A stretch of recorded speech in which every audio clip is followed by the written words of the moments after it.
Et quelle est la différence entre l'intolérance au lactose et l'allergie aux protéines de lait de vache? Alors, le lactose, c'est le sucre du lait.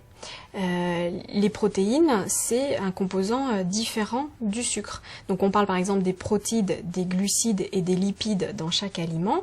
Les glucides, c'est le sucre, les protides, c'est les protéines. Donc le lactose, c'est le sucre du lait. Il n'existe pas d'allergie aux protéines, au sucre. Et on peut avoir une intolérance par contre au sucre. L'intolérance au sucre, le lactose, va vous donner des symptômes qui peuvent paraître un peu proches, avec des nausées, des vomissements, des douleurs abdominales, de la diarrhée. Et elle peut apparaître à tout moment de la vie, cette intolérance au lactose. Il faut savoir qu'on a 30% de la population adulte qui perdent leur capacité de digérer le lactose.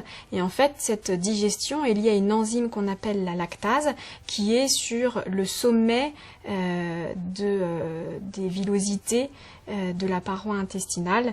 Les villosités, en fait, votre paroi, elle fait plein de replis sur elle-même. Et les villosités, c'est les fameux replis. Et les cellules qui sont au sommet de ces villosités contiennent cette activité enzymatique de lactase que l'on perd au fur et à mesure de la vie. Et on a 30% des adultes qui sont intolérants complets. J'ai également entendu parler d'intolérance aux protéines de lait de vache, IPLV. Alors c'est quoi la différence avec APLV? Alors en fait, l'intolérance aux protéines de lait de vache, maintenant, elle n'existe plus dans les traités scientifiques. Finalement, elle représentait ce qu'on appelle maintenant l'allergie non IgE médiée, la forme retardée de l'allergie aux protéines de lait de vache.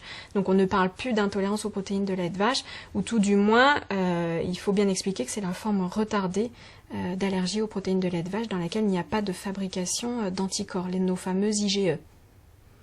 D'accord.